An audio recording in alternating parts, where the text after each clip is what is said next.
Students. आज जो हम नया टॉपिक पढ़ेंगे वो है दो आवेशित चालकों को एक दूसरे से जोड़ने पर आवेशों का पुनर्वितरण। ठीक है, उभयनिष्ठ विभव। ठीक, इसमें क्या होता है, दो चालक होते हैं, उनको हम आपस में जोड़ देते हैं किसी भी पतले वायर के ज़रिए। ठीक है, जिससे क्या होता है, उनके मध्य आवेशों का स्थानांतरण होने लगता है। ठीक, तो उसी के बारे में हम इसमें पढ़ेंगे। ठीक, जैसे मान लिया हमने ये दो चालक ले लिए ए और बी, ठीक है ना, जिस पर आवेश Q1, जिसकी धारिता C1 और जिस पर विभव V1। ठीक है, ये चालक ए पर है। ऐसे ही चालक बी पर आवेश Q2, उसका विभव V2 और उसकी धारिता C2। Q बराबर CV फॉर्मूले से QCV। ठीक है, तो ये इनके बीच में रिलेशन भी हमें पता है, तो इसका मतलब क्या होगा, Q1 = C1V1, Q2 = C2V2। तो जो चालक ए है उसकी धारिता C1 है, चालक बी की धारिता C2 है। तो जैसे ही हम इसको Q1 आवेश देंगे तो इसका विभव V1 हो गया, और इसको Q2 आवेश देते इसका विभव V2 हो गया। ठीक है, तो ये तो जोड़ने से पहले, इनको जोड़ने से पहले। और जैसे हम जोड़ देते हैं किसी भी पतले तार के जरिए इनको, तो क्या होता है, उच्च विभव वाली वस्तु से आवेश निम्न विभव वाली वस्तु की ओर जाने लगता है। ठीक है ना, आवेश का जो प्रवाह है वो विभव पर डिपेंड करेगा कि विभव जिसका अधिक होगा वहाँ से आवेश कम विभव वाले की ओर जाने लगेगा। ये बिल्कुल भी आवेश की मात्रा पर डिपेंड नहीं करेगा कि जिस चालक पे आवेश ज़्यादा होगा वहाँ से कम आवेश वाले की ओर जाएगा आवेश, ऐसा कुछ नहीं है। तो आवेश सिर्फ विभव से ही डिपेंड करेगा कि हम कहाँ से बताएंगे। सपोज बी का विभव ज़्यादा होता है, तो जैसे ही हम इसको कनेक्ट करेंगे तो यहाँ से आवेश ए की ओर जाने लगेगा, और तब तक जाएगा जब तक दोनों के विभव समान नहीं हो जाते। जैसे ही समान हो जाएंगे तो आवेश का जो स्थानांतरण है वो रुक जाएगा। ठीक है ना, तो अगर इसका विभव ज़्यादा है, मान लो इस पर आवेश कम है, इस पर आवेश ज़्यादा है, तब भी आवेश इससे इस पर जाएगा, बी से ए की ओर जाएगा। ठीक है ना, तो आवेश की मात्रा पर डिपेंड ही नहीं करेगा कि आवेश का स्थानांतरण, वो डिपेंड करेगा सिर्फ विभव पर। ठीक है ना, किस डायरेक्शन में जाएगा, डायरेक्शन वो विभव पर डिपेंड करेगी। तो मान लिया हमने ये दोनों आवेश ए और बी ले ही लिए। माना दो चालक ए व बी जिनकी धारिताएं क्रमशः C1 व C2 हैं, Q1 व Q2 आवेश से आवेशित करने पर उनके विभव क्रमशः V1 V2 हो जाते हैं। तब दोनों चालकों पर आवेश Q बराबर CV फॉर्मूले से हम निकाल सकते हैं। तो पहले पर क्या होगा, Q1 = C1V1, और दूसरे पे क्या हो जाएगा, Q2 = C2V2। और कुल आवेश निकालना चाहो कि यहाँ कुल आवेश कितना, तो वो Q1 + Q2 पूरे सिस्टम में। अतः दोनों चालकों का कुल आवेश क्या हो गया, Q1 + Q2। दोनों के मान रख दिए हमने, C1V1 + C2V2। ठीक, तो ये मान रख दिए, तो हमें जोड़ने से पहले कुल आवेश भी मिल गया और दोनों आवेशों के बीच में संबंध भी, दोनों आवेशों के मान भी आ गए। ठीक है, तो अब क्या किया हमने, इसको किसी वायर से जोड़ दिया। ठीक, वायर से जोड़ेंगे तो कुछ समय बाद आवेशों का स्थानांतरण हो जाएगा, जिससे दोनों चालकों के विभव क्या हो जाएंगे, बराबर हो जाएंगे। जो समान विभव होंगे उसी को हम उभयनिष्ठ विभव बोलते हैं। तो इसके अंदर हम उभयनिष्ठ विभव भी निकालेंगे, अंतिम आवेशों का अनुपात निकालेंगे, स्थानांतरित आवेशों की मात्रा भी निकालेंगे, और इस क्रिया में जो भी यानी आवेश के स्थानांतरण में जो भी ऊर्जा में हानि होगी, यानी वैद्युत स्थितिज ऊर्जा में जो हानि होगी उसको भी निकालेंगे। ठीक है, तो अब इसको जैसे ही हम क्या करते हैं, वायर से जोड़ते हैं। मान लिया चालकों को एक पहले पतले तार द्वारा जोड़ देते हैं, जिससे आवेश उच्च विभव वाले चालक से निम्न विभव वाले चालक की ओर तब तक जाता है जब तक दोनों चालकों का विभव समान नहीं हो जाता। ठीक है, जैसे समान हो जाएगा तो आवेश का प्रवाह रुक जाएगा, मान लिया।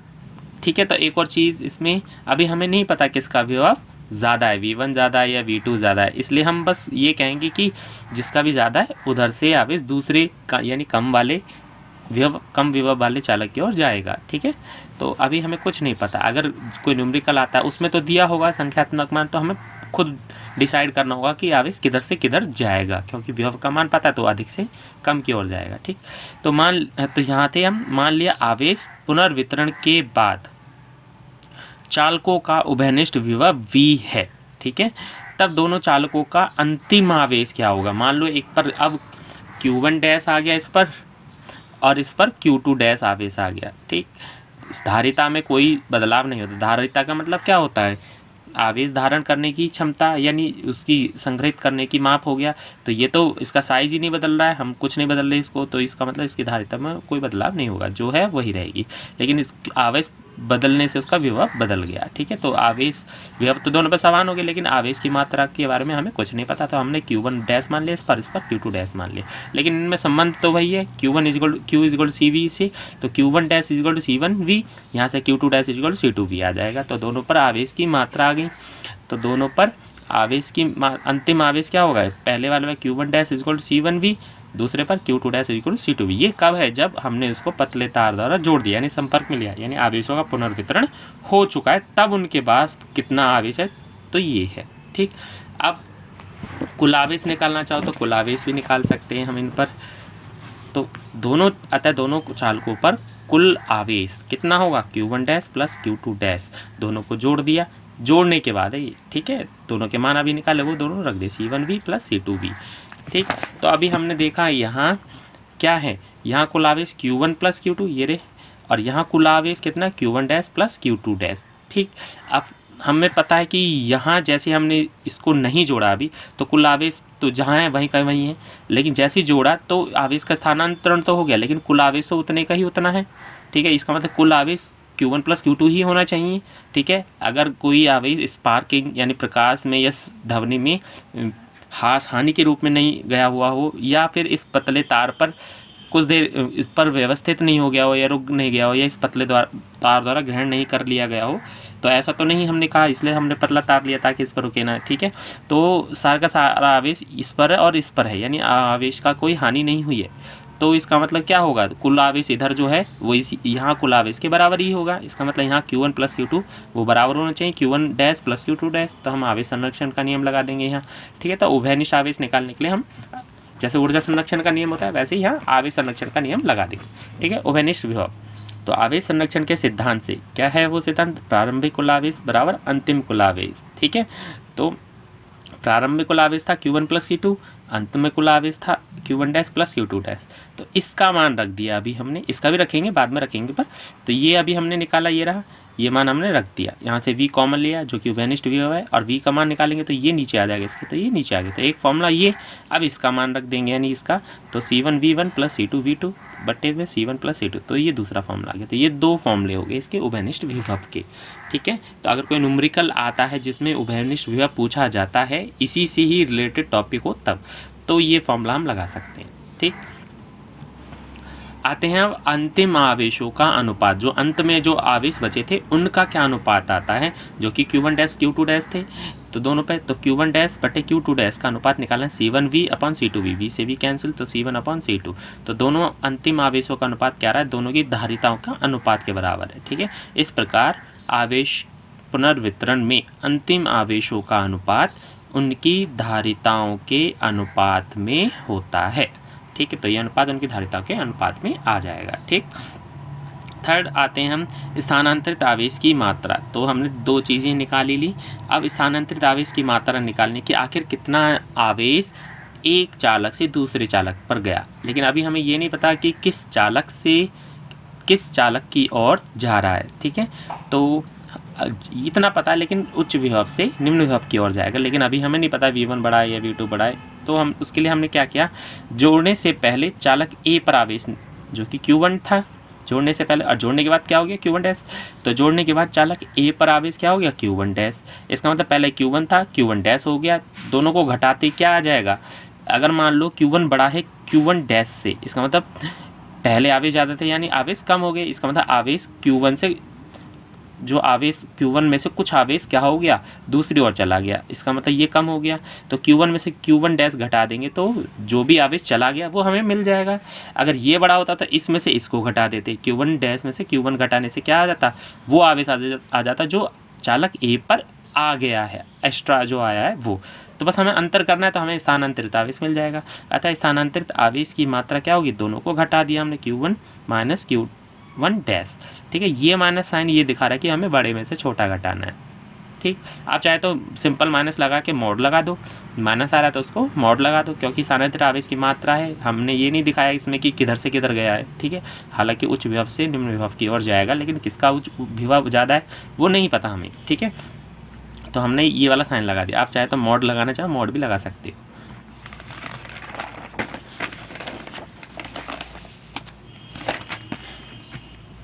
ठीक, तो ये मान हमने निकाल लिया, इसका मान हमें पता है, ये भी पता है C1V1 और ये Q1 डैश क्या है C1V। V का मान हम निकाल चुके हैं, उभयनिष्ठ विभव है, वो मान हमने यहाँ रख दिया। ठीक, ये माइनस ऐसे ही दिखा दिया, इसको ऐसे ही रखा, C1 के अंदर गुणा कर दी, या C1 बाहर ले लेंगे, कॉमन है, कॉमन रखा, तो C1 प्लस C2 से उधर गुणा कर दी, यानी एलसीएम ले लिया, इसका एलसीएम लेते ही तो ये वैल्यू आ जाएगी। इसके अंदर माइनस की गुणा करेंगे तो ये माइनस, ठीक, तो ये वैल्यू कैंसिल हो जाएंगी, क्योंकि माइनस है और ये प्लस का है तो कैंसिल ही होनी है ये तो।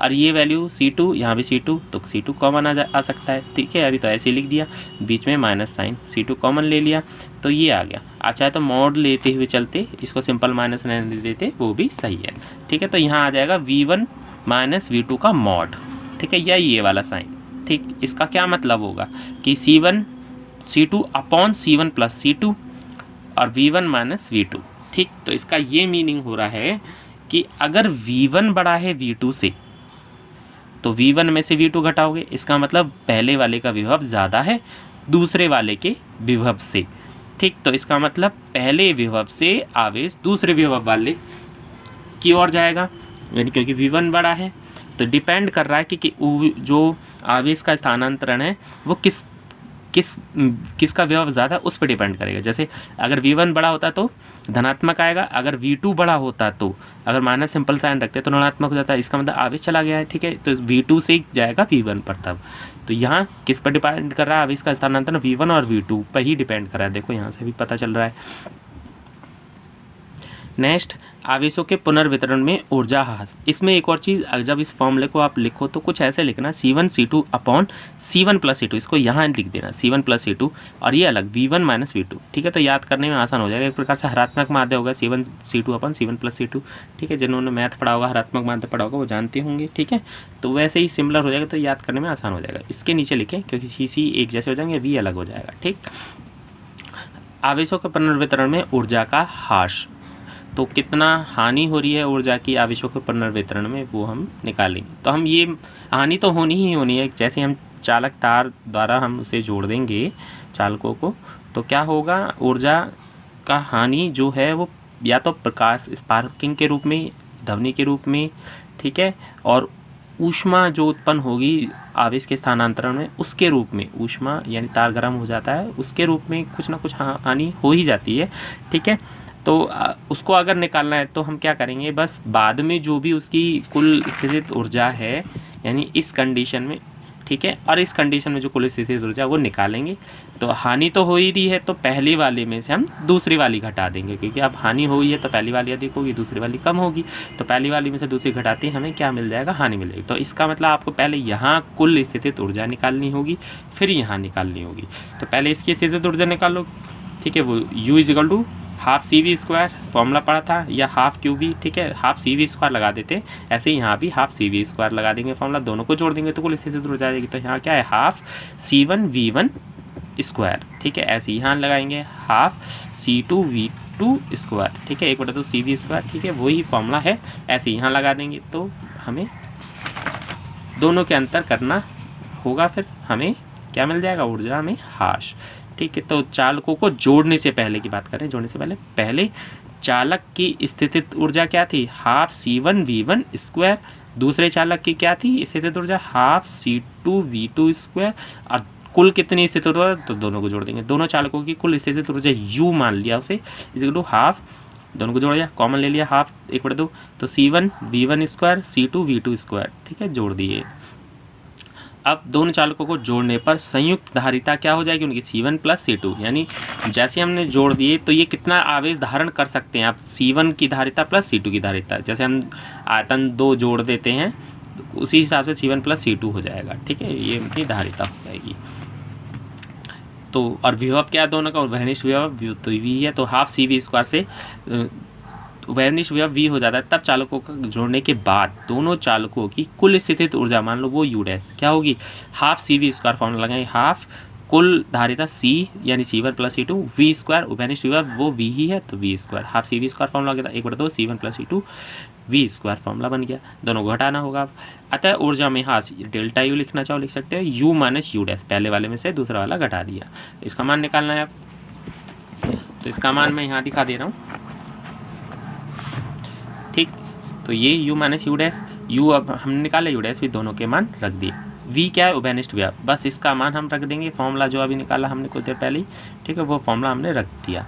अब इसमें ये c1 + c2, यहाँ भी c1 + c2, लेकिन इसका स्क्वायर था इसका, तो एक के स्क्वायर कम हो जाएगा, तो यहाँ कम कर दिया, बाकी सब ऐसे ही लिखा हुआ है, ठीक। अब इसमें दो तो नीचे दोनों के कॉमन है, लेकिन ये अलग है, तो इसका एलसीएम ले लेंगे, तो ये इधर मल्टीप्लाई में भी चला जाएगा, तो ये एलसीएम नीचे था तो वो मैंने बाहर ही लिख दिया, 1/2 c1 + c2, इसकी गुणा इसमें हो गई, तो ये ऐसे लिख दिया, अभी स्क्वायर है, ठीक। अब क्या करेंगे, इसके अंदर मल्टीप्लाई और इसका स्क्वायर दोनों खोल देंगे, ठीक है, अंदर मल्टीप्लाई करी तो ये आ गया, इसका स्क्वायर कर ला तो ये आ गया, ठीक। तो ये वैल्यू कैंसिल, ये वैल्यू कैंसिल होगी पूरी तरह, तो यहाँ जो वैल्यू आई 1 2 3 वैल्यू आई, तो c1 c2 c1 c2 c1 c2 दो तीनों में कॉमन, वो बाहर ले लिया मैंने, ठीक। तो यहाँ क्या बचा, v2 square v1 square -2 v1 v2, तो ये आ गया। तो ये एक प्रकार से a + b का होल स्क्वायर बन रहा है, a² + b² -2ab, a + b नहीं a - b का बन रहा है, ठीक है। तो ये क्या बन गया, v1 - v2 का होल स्क्वायर, ठीक। तो इसको मैंने इस तरीके से लिख दिया, 1/2 c1 c2 / c1 + c2 v1 - c2 का वर्ग, ठीक। तो ये फॉर्मूला हो गया स्थितिज ऊर्जा में हानि का, ठीक। तो आज के लिए इस वीडियो में इतना ही। इससे कुछ रिलेटेड कुछ न्यूमेरिकल्स हैं, मैं उन्हें कराऊंगा, ठीक। लेकिन उससे पहले कुछ न्यूमेरिकल और हैं जो और टॉपिकों पे आधारित हैं, इसलिए पहले वो टॉपिक कवर होते फिर इससे रिलेटेड न्यूमेरिकल्स भी करा देंगे, ठीक है ना। आज की वीडियो में इतना ही।